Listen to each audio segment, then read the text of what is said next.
Hola, por no dejar, hoy es 12 de abril de 2025 y yo me encuentro en la ciudad de Madrid. Bueno, vamos a hablar de Marx en el contexto de la historia de la filosofía moderna. La filosofía de Marx es la última y más lograda expresión del movimiento de la izquierda hegeliana. Es la primera reacción al idealismo romántico. Pero frente a la misma izquierda hegeliana, la filosofía de Marx se distingue por su carácter antiteorético y comprometido.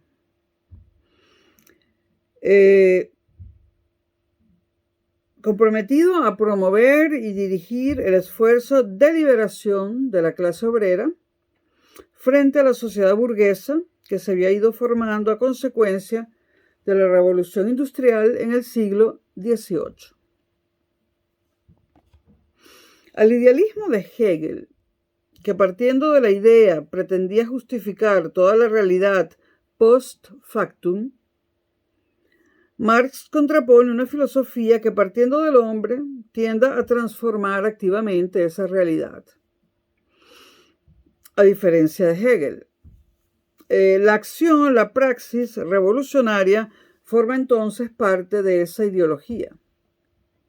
Esta es prácticamente la primera vez que la ideología sale del terreno teórico, ¿no? El estudio del mundo real, para Marx, no tiene nada que ver con el mundo de las puras ideas. Esto lo dice Marx en su libro Ideología Alemana. Sino que ha de tomar en consideración la realidad efectiva, empírica y material del hombre y del mundo en el cual éste vive. Para esto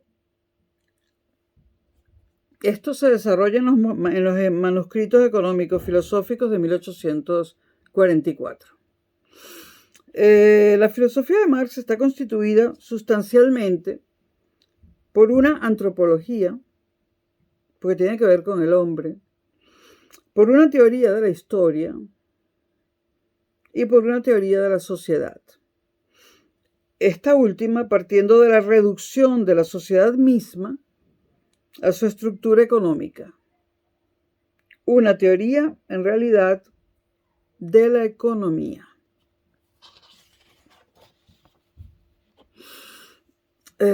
Karl Marx nace en Treveris el 15 de mayo, de 1818. Estudia en la Universidad de Bonn y luego en la Universidad de Berlín, graduándose en filosofía el año 1841, con una tesis que no da ninguna pista sobre lo que posteriormente hará Marx en su obra, ¿no? El nombre de la tesis es Diferencia entre la filosofía de la naturaleza de Demócrito y la de Epicuro. Bueno, luego abandona Marx la carrera universitaria y se dedica a la política y al periodismo. Colabora con la Gaceta Renana, que era una revista de los jóvenes hegelianos. Las ideas de Marx habían ido evolucionando del liberalismo al socialismo en este tiempo, ¿no? Y luego pasa a colaborar con una revista titulada Anales Franco-Alemanes. Ambas revistas, la Gaceta Renana y Anales Franco-Alemanes, fueron prohibidas.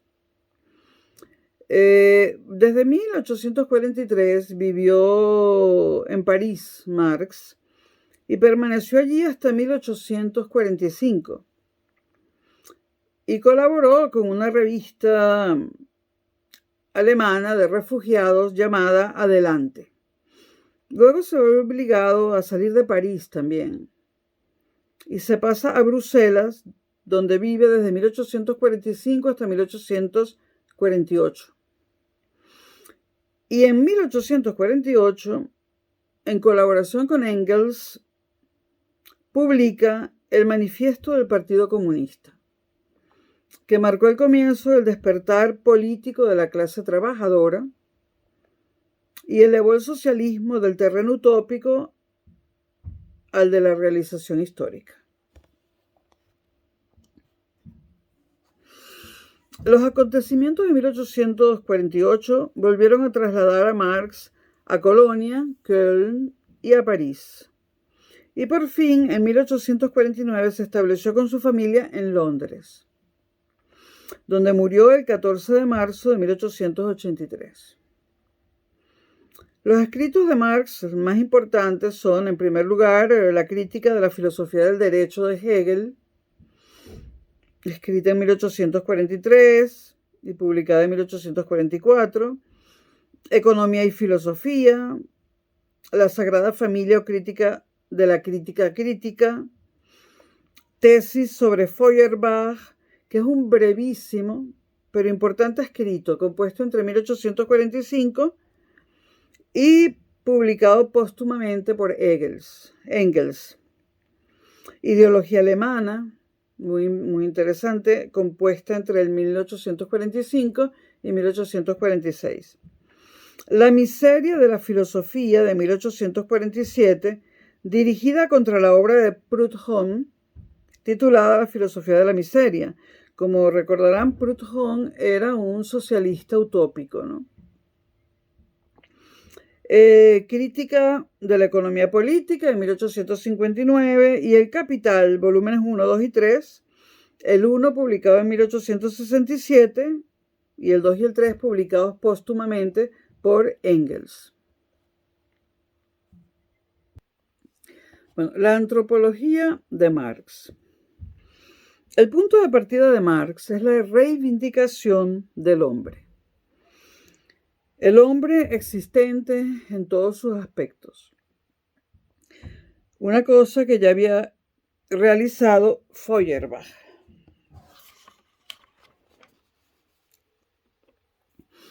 Pero Marx no se detiene en el aspecto negativo de la filosofía de Feuerbach y ni siquiera en su aspecto positivo, que es la revaloración de las necesidades, de la sensibilidad y de la materialidad del hombre.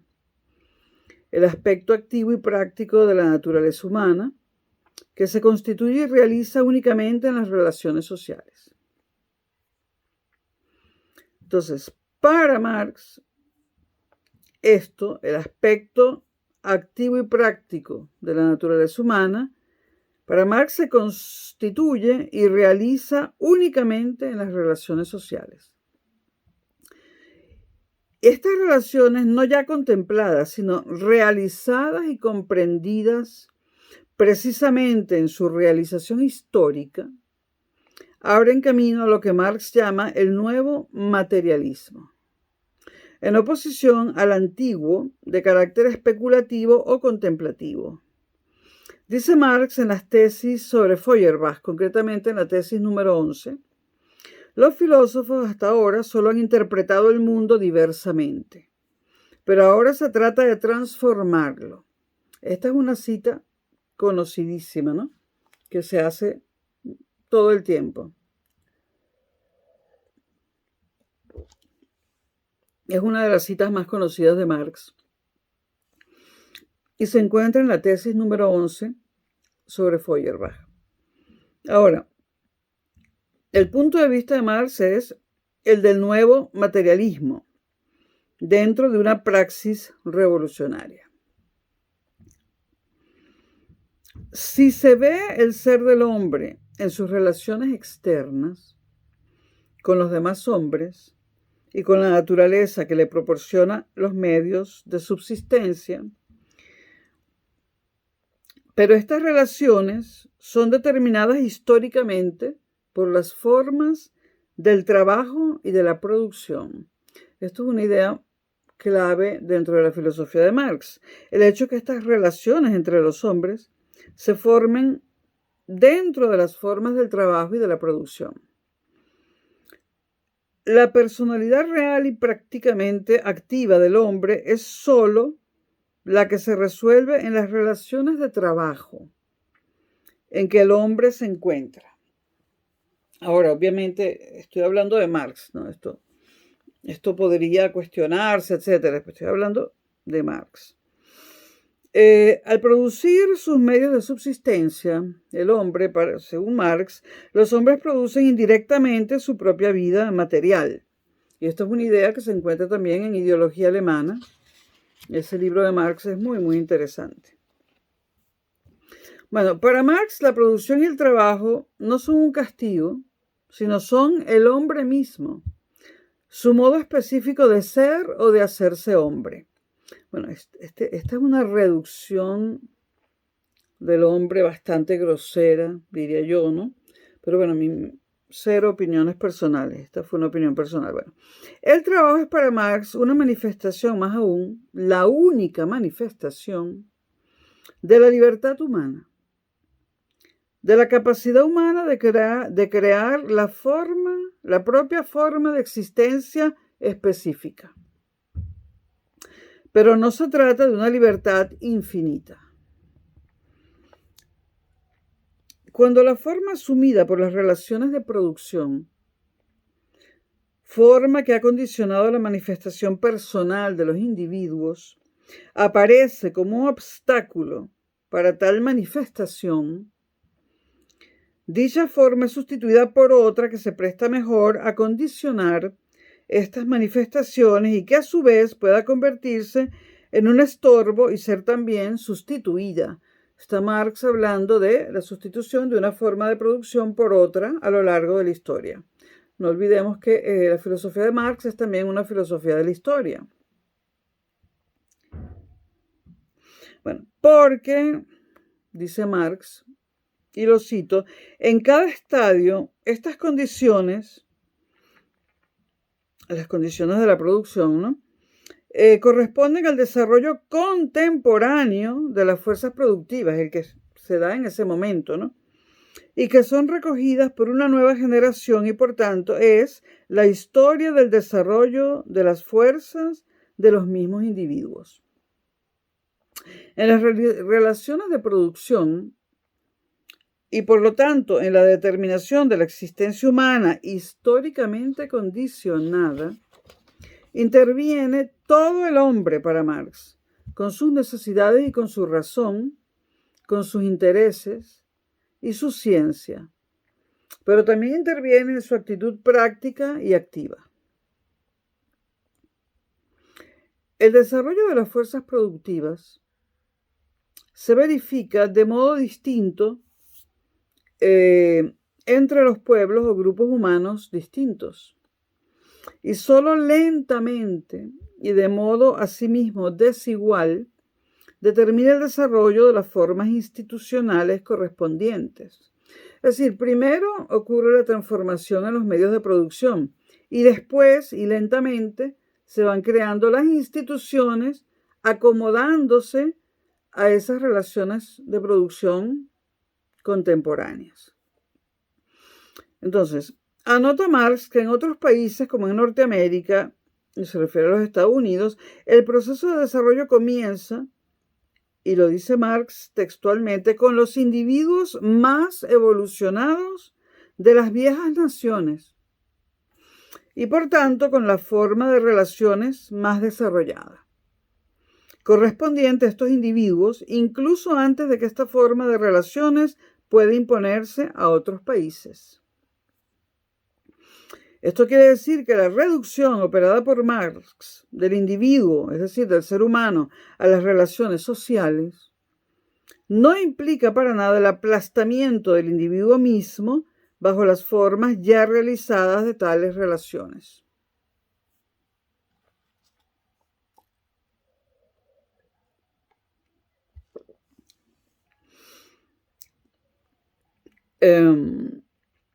Según Marx, todo ello no hace sino demostrar el carácter social del hombre. La sociedad, dice Marx, es la perfecta consustanciación del hombre con la naturaleza. Las mismas actividades individuales, por ejemplo, la actividad científica, no son menos sociales que las actividades colectivas públicas, para Marx, ¿no? Porque su fin o su destino es la sociedad misma. El individuo es un ente social. Acota Marx que la muerte aparece como una dura victoria del género sobre el individuo. Esta es una idea, una frase interesante de Marx, casi que literaria, ¿no? Casi que poética. La muerte, la dura victoria del género sobre el individuo. En esto sí podría yo estar de acuerdo. Bueno, los fundamentos de la antropología de Marx pueden resumirse de la manera siguiente. En primer lugar, no existe una esencia o naturaleza humana en general. En segundo lugar, el ser humano o el ser del hombre está siempre condicionado históricamente por las relaciones en que el hombre interviene con los demás hombres y con la naturaleza por las exigencias del trabajo productivo. En tercer lugar, estas relaciones condicionan al individuo, esto es, a la persona humana existente. Pero a su vez los individuos lo condicionan, promoviendo su transformación o desarrollo. Y en cuarto lugar, el individuo humano es un ente social. Y estos son los 4 fundamentos de la antropología de Marx. Hablemos ahora del materialismo histórico. Bueno, es el fundamento de la concepción marxista de la historia, el materialismo histórico. La historia humana la hacen y está hecha por individuos humanos vivientes, es decir, que están vivos en ese momento. Es que Marx lo recalca, ¿no? Que se encuentran siempre en determinadas condiciones materiales de vida. Eso tampoco lo podemos negar. Siempre estamos en determinadas condiciones materiales de vida, ¿no? Que ellos tienen o han encontrado ya existentes o producidas con su misma acción. Todo esto está en la ideología alemana. Sobre la base de este supuesto, Marx anticipa la tesis fundamental de su doctrina de la historia. El único sujeto de la historia es la sociedad en su estructura económica. Repito, porque esta es la base, la tesis fundamental de la doctrina de la historia de Marx. El único sujeto de la historia es la sociedad en su estructura económica. Marx formula esta tesis en oposición polémica con la doctrina de Hegel, según la cual el sujeto de la historia es, por el contrario, la idea, con I mayúscula, la conciencia o el espíritu absoluto. Él mismo declara que en la revisión crítica de la filosofía del derecho de Hegel, llegó a la conclusión de que tanto las relaciones jurídicas como las formas del Estado no pueden ser comprendidas ni por sí mismas ni por la llamada evolución general del espíritu humano, pero tienen sus raíces en las relaciones materiales de la existencia.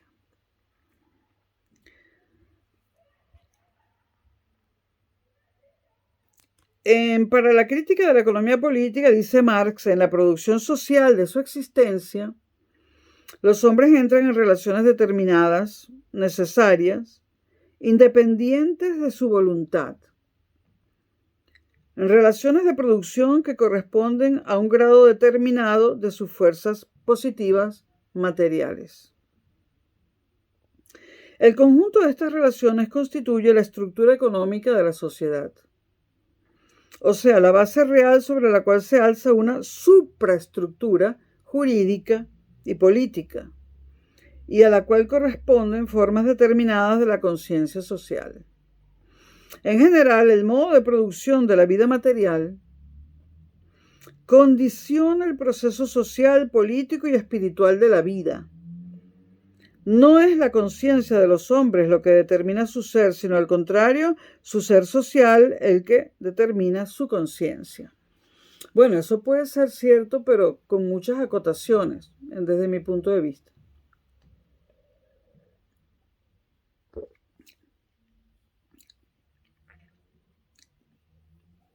Ahora, recalquemos lo que acabo de decir el modo de producción de la vida material condiciona el proceso social y político, ¿no? Esto es cierto. Cuando el modo de producción era el feudalismo, pues había una sociedad y un régimen político que se adaptaba al feudalismo, ¿no? Cuando llega la revolución industrial que produce la burguesía, evidentemente no se puede seguir manteniendo el mismo régimen político y social, ¿no? Esto es cierto, ¿no? Ahora, desde este punto de vista, el único elemento determinante de la historia, pero también el único elemento que se autodetermina, es la estructura económica de la sociedad, dice Marx.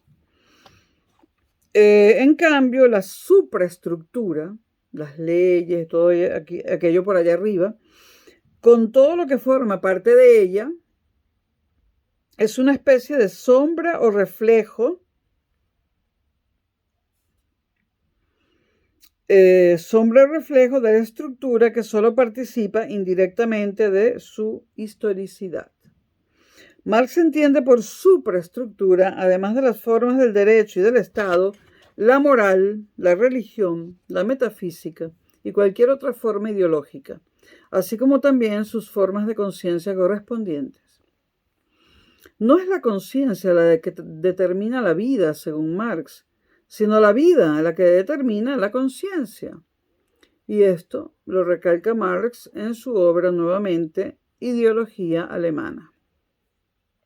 Marx insiste continuamente en el hecho de que los mismos hombres que establecen las relaciones sociales de acuerdo con su productividad material, producen también los principios, las ideas, conforme a sus relaciones sociales. Por eso las ideas, estas categorías, son tan poco eternas como las relaciones que las mismas expresan. Son productos históricos y transitorios. Bueno, de hecho, el feudalismo fue un producto transitorio junto con la monarquía absoluta y así todo, ¿no? Existe un continuo movimiento de acrecentamiento en las fuerzas productivas, de destrucción en las relaciones sociales, de formación de las ideas. Utilizar categorías, ideas o símiles fantasmas, decía Marx, de la mente para explicar la historia equivale a invertir su proceso efectivo, hacer de la sombra la explicación de las cosas, en lugar de que las cosas sean la explicación de la sombra. Para Marx, entonces, la cuestión está invertida, ¿no? Una verdadera teoría de la historia no explica la praxis partiendo de las ideas, sino que por el contrario explica la formación de las ideas partiendo de la praxis material. Todo el tiempo nos vamos a encontrar con esta inversión que hace Marx sobre las filosofías que lo anteceden, ¿no? Sobre todo la de Hegel y otras.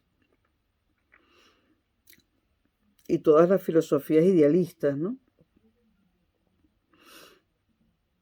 Bueno, entonces, dado esto, todas las formas y productos de la conciencia pueden ser eliminados por medio de la demolición práctica de las relaciones sociales existentes, de las que derivan estas, para Marx, ficciones idealistas. En consecuencia, para Marx, la fuerza motriz de la historia no es la crítica, sino la revolución. Otra idea fundamental de la obra de Marx. Repito, la fuerza motriz de la historia no es la crítica, sino la revolución. Las ideas que dominan en una época histórica son las ideas de la clase dominante. La expresión ideal de las relaciones materiales dominantes tomadas como idea o ideas. La dependencia de las ideas dominantes de la clase dominante queda obliterada o escondida por el hecho de que las mismas ideas se elaboran en el interior de la clase dominante, cuya tarea es promover la ilusión de la clase sobre sí misma, y por el hecho de que toda clase que asume el poder debe representar su interés como el interés común de todos los miembros de la sociedad. Es decir, debe dar a las propias ideas la forma de la universalidad y representarlas como las únicas racionales y universalmente válidas. Bueno, esto es cierto, ¿no? Evidentemente, la clase dominante, evidentemente los poderes dominantes, tienen que tratar de que se piense que su interés es el interés común de todos los hombres, ¿no? De todos los pueblos.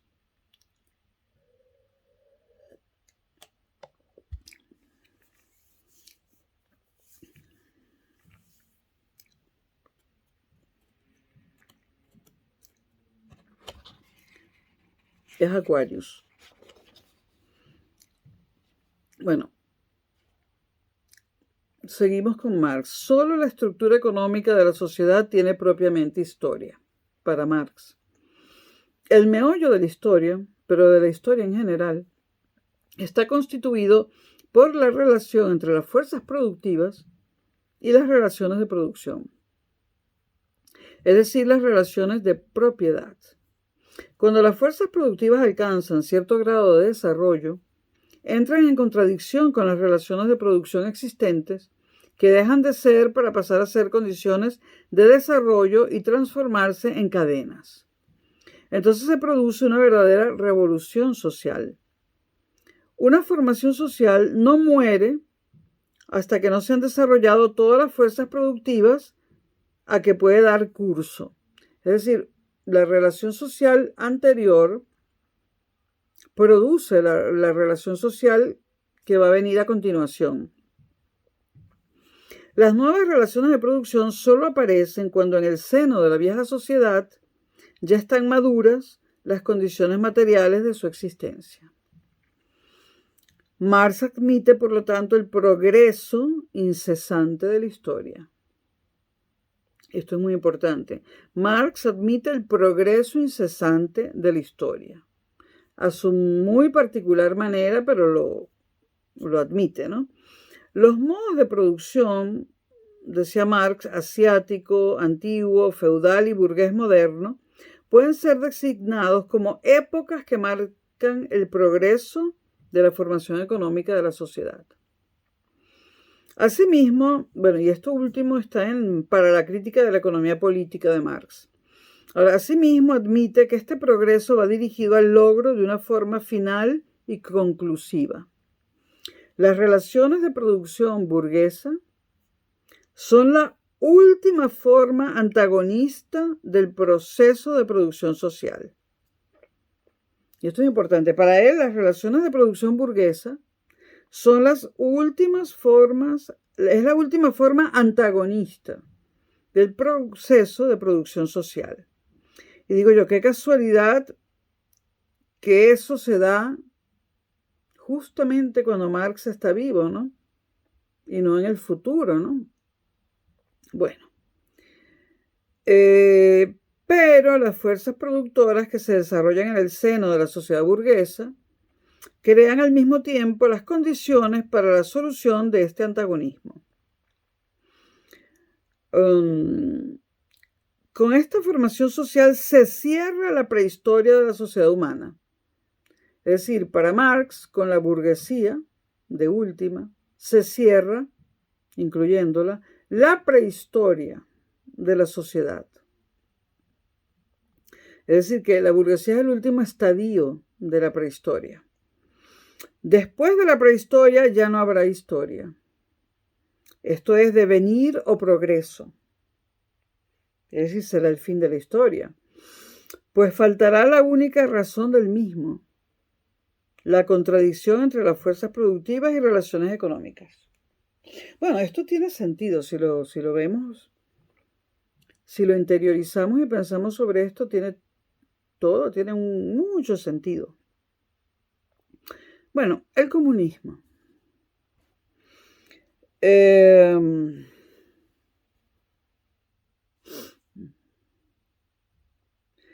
Es evidente que el progreso de la naturaleza humana no es un problema puramente individual o privado, resoluble por medio de un perfeccionamiento espiritual a través de la moral, la religión y la filosofía. Bueno, para la clase ociosa sí, pero esto sería otro tema, ¿no? Sino un problema social resoluble únicamente a través de la transformación de la estructura económica de la sociedad. Bueno, Marx en este punto y en lo que sigue se anticipa a lo que posteriormente se llamaría psicología social. Pero un individuo a quien las circunstancias permiten desarrollar solamente una cualidad, a costa de las demás, tendrá un desarrollo unilateral y defectuoso. Bien, eso estoy de acuerdo.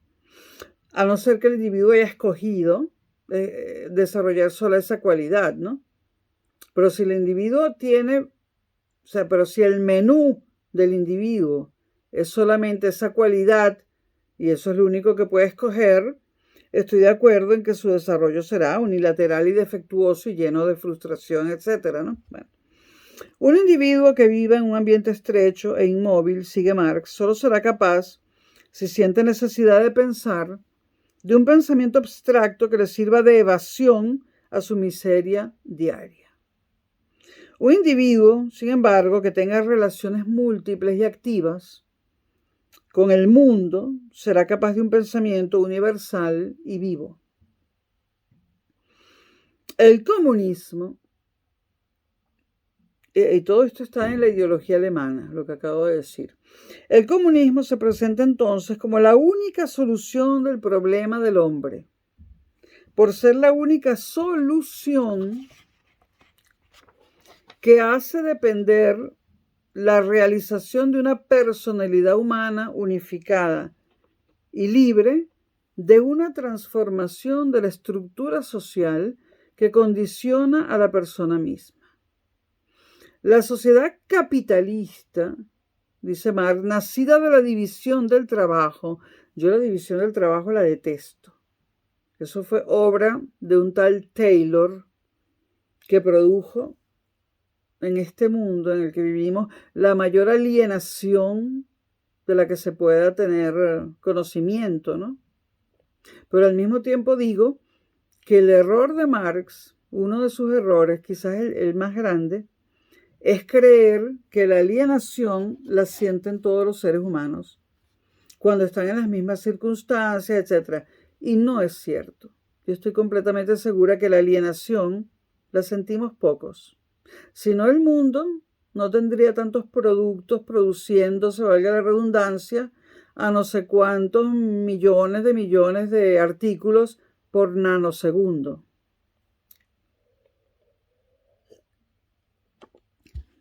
Pero bueno, este era un comentario personal.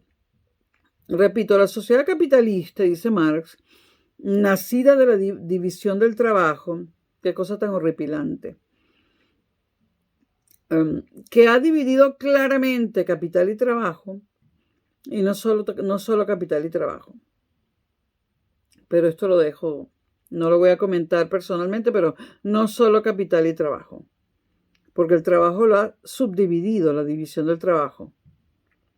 Pero bueno, Marx no habla de las subdivisiones.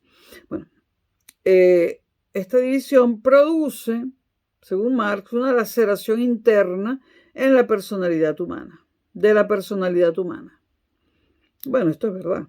En efecto, en la sociedad capitalista, las fuerzas productoras han sido arrancadas de los individuos y constituyen un mundo independiente, el mundo de la propiedad privada. A estas fuerzas se opone la mayoría de los individuos.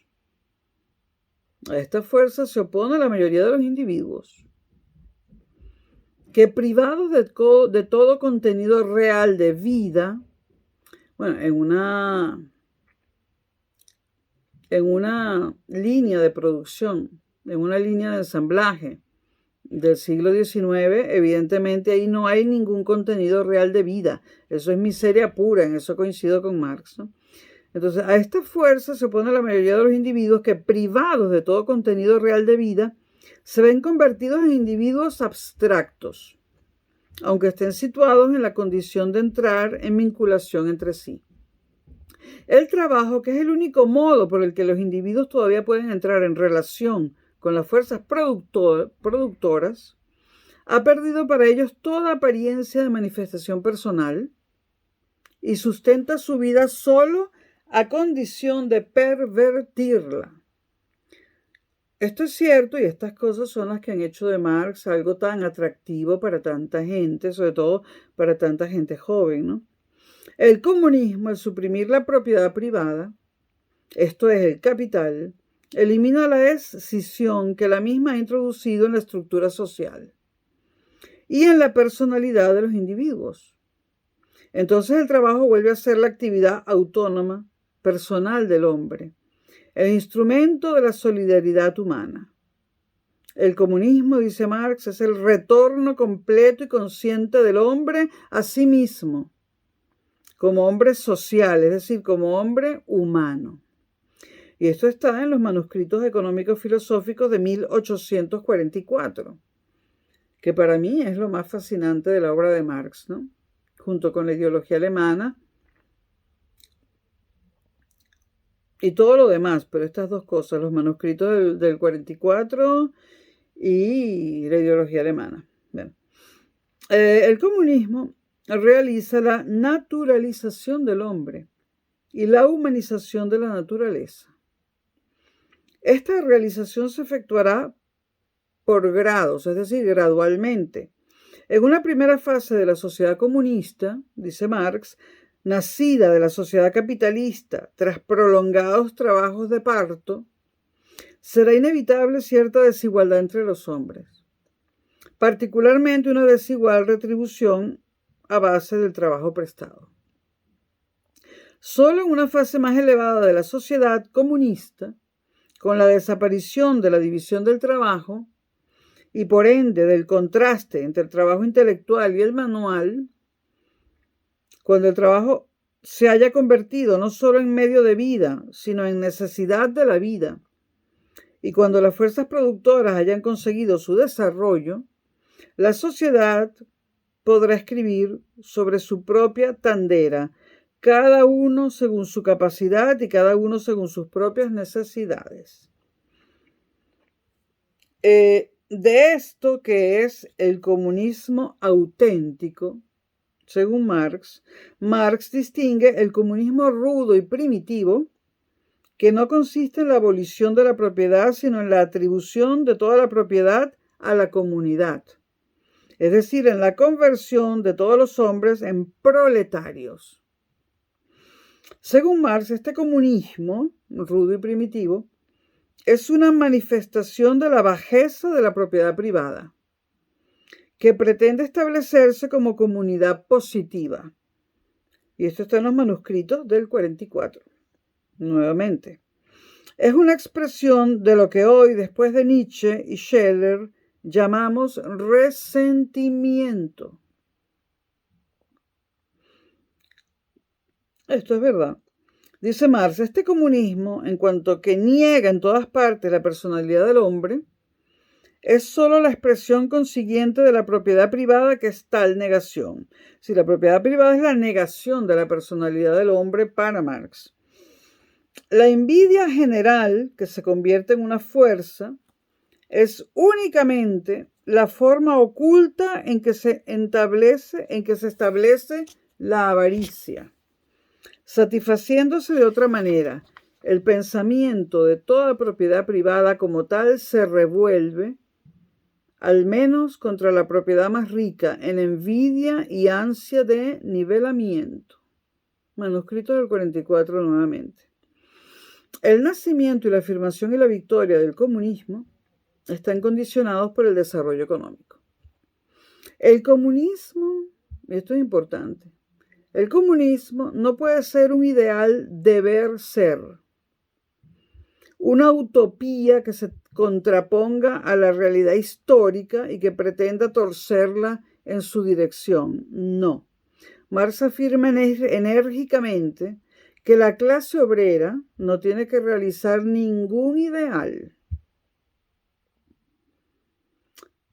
Los enunciados teóricos de los comunistas son expresiones generales de las relaciones efectivas de una lucha de clases ya existente.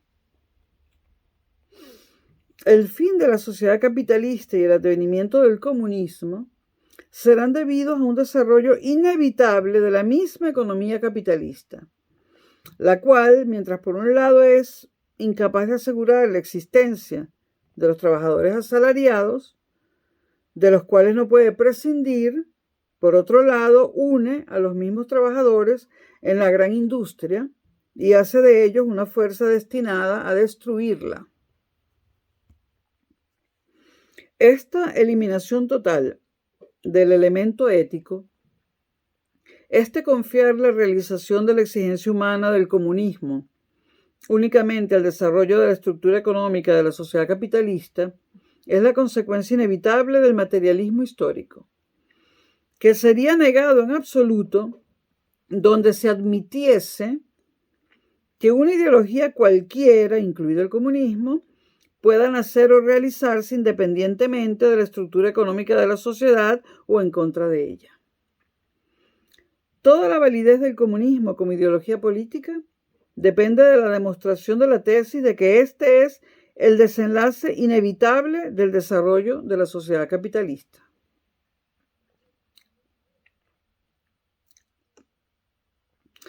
Y se le comprende que Marx se haya sentido siempre empeñado en la demostración de esta tesis, a la que dedicó su obra más importante, El Capital, o la obra que todo el mundo conoce el título, ¿no?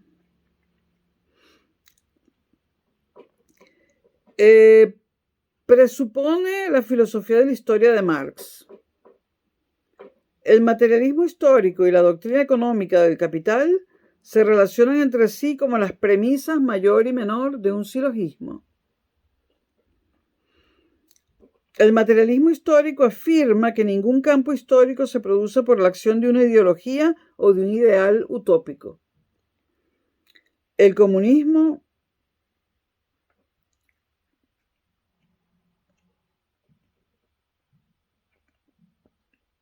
es el desenlace inevitable del desarrollo de la sociedad capitalista. Bueno, Marx, como se sabe, y esto es muy importante también, es un punto que casi todos los marxianos y marxólogos consideran una de las partes más interesantes de la obra de Marx, ¿no? Marx parte del principio de Adam Smith y de David Ricardo de que el valor, la teoría del valor de Marx, estamos hablando aquí, de que el valor de un bien cualquiera está determinado por la cantidad de trabajo, el valor, cantidad de trabajo, necesario para producirlo.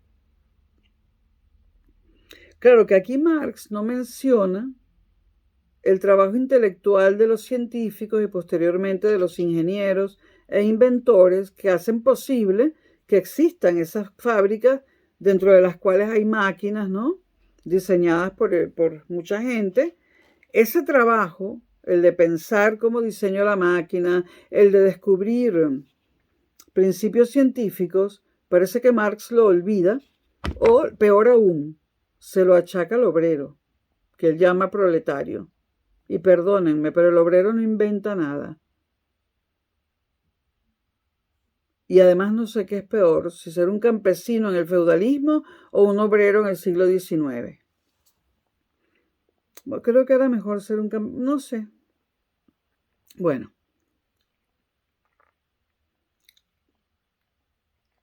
Repito, porque es importante el punto de la teoría del valor de Marx. Marx parte del principio de Adam Smith y de David Ricardo de que el valor de un bien cualquiera está determinado por la cantidad de trabajo necesario para producirlo. Si el capitalista entregara al asalariado todo el producto de su trabajo, no le quedaría ningún margen de ganancia.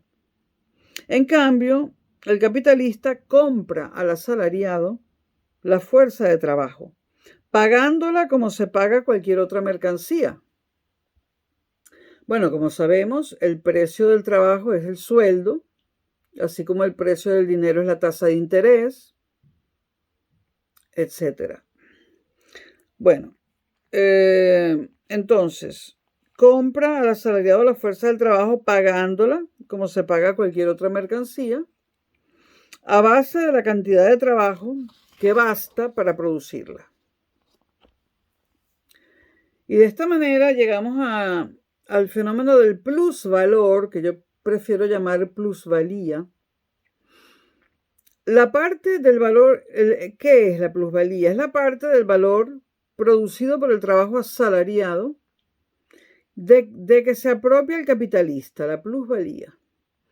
La plusvalía hace posible la acumulación capitalista, la producción del dinero mediante el dinero, cosa que por cierto también criticaría en Mein Kampf Hitler posteriormente, ¿no?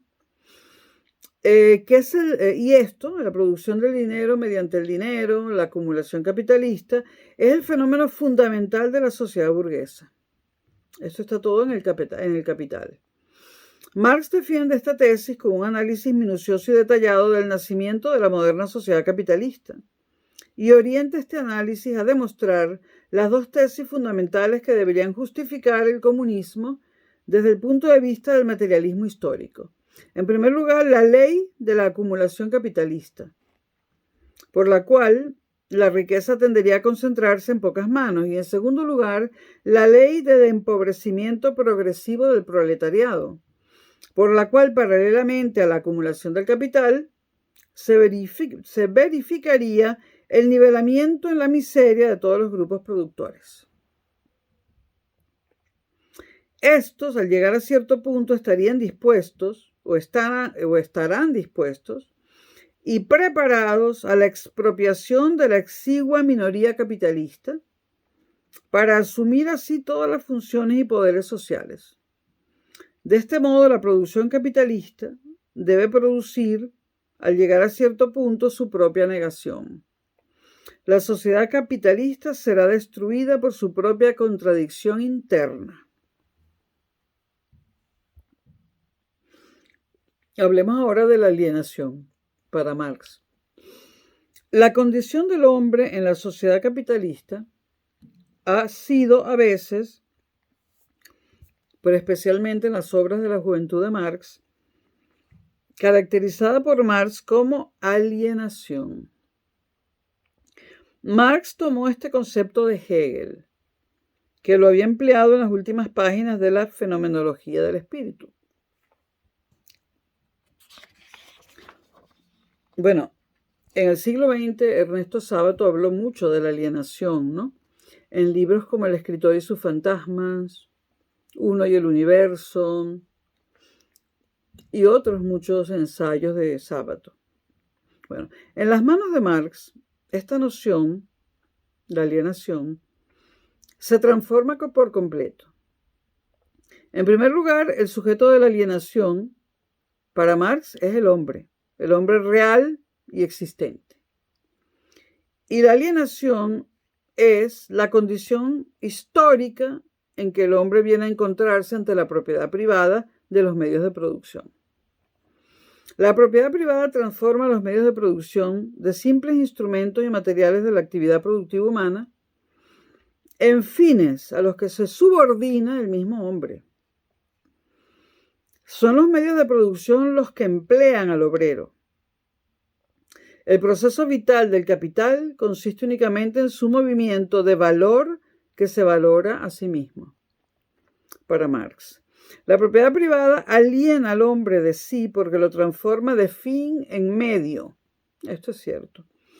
De persona en instrumento de un proceso impersonal que lo esclaviza, sin consideración a sus necesidades ni a sus exigencias. La producción produce al hombre no solo como una mercancía, la mercancía humana, el hombre con el carácter de mercancía, sino que lo produce con arreglo a este carácter, como un ente de su manado, tanto espiritual como físicamente. Esto está en los manuscritos del 44. La característica más grave de esta alienación es la escisión o laceración que ella produce en el propio ser del hombre. Según Marx, el error de toda la civilización moderna es separar al hombre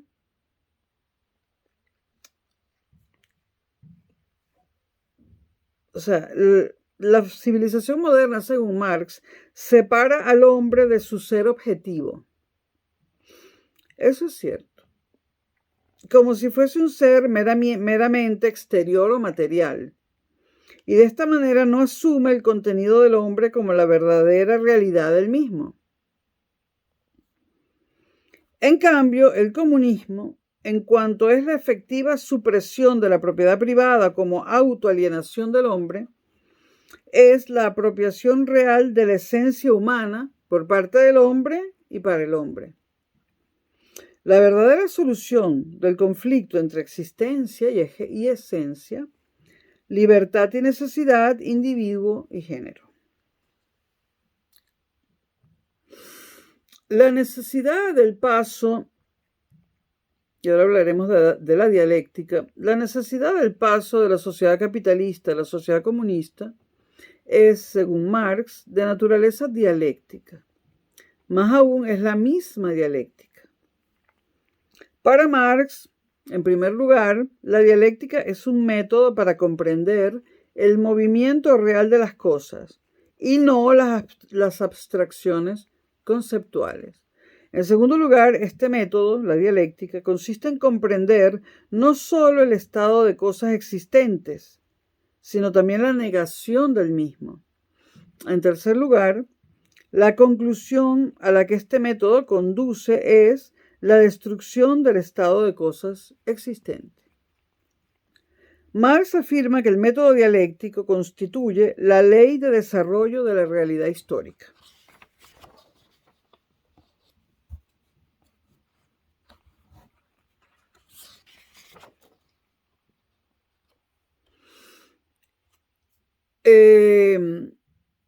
Para Marx es inevitable el paso de la sociedad capitalista a la sociedad comunista, de la alienación humana que es propia de la primera a la supresión de la alienación que es propia de la segunda. Lo que verdaderamente se conserva de la dialéctica hegeliana es la interpretación de Marx. En la interpretación de Marx es únicamente la necesidad del paso de una fase determinada a su negación. Es decir, el paso de una fase determinada a su negación. En el caso de Marx, del capitalismo al comunismo. La herencia más específica que Marx ha recibido de Hegel puede reconocerse en el concepto de la necesidad de la historia. Ahora, fijémonos un poquito en Engels. Marx llamó a su filosofía materialismo, para oponerla al idealismo de Hegel. Pero el término no se refería a las corrientes positivistas que comenzaban a predominar en la filosofía contemporánea, ni mucho menos. Trató Marx de reducir el marxismo, Engels, en cambio, trató de reducir el marxismo al positivismo. Engels nació el 28 de noviembre de 1820 en Barmen, Alemania, y murió en Londres el 5 de agosto de 1895. Durante 45 años fue amigo y colaborador de Marx. Obras de Engels, Feuerbach y El fin de la filosofía alemana, de 1888, y La dialéctica de la naturaleza, publicada después de su muerte en 1925. Para Marx, la dialéctica es un método para interpretar la sociedad y la historia. En cambio, para Engels es ante todo un método para interpretar la naturaleza. La principal preocupación de Engels es la de encuadrar el marxismo en las concepciones de la ciencia positivista de su tiempo. Y esto es todo por ahora sobre Marx. Espero les haya servido para algo. Nos vemos.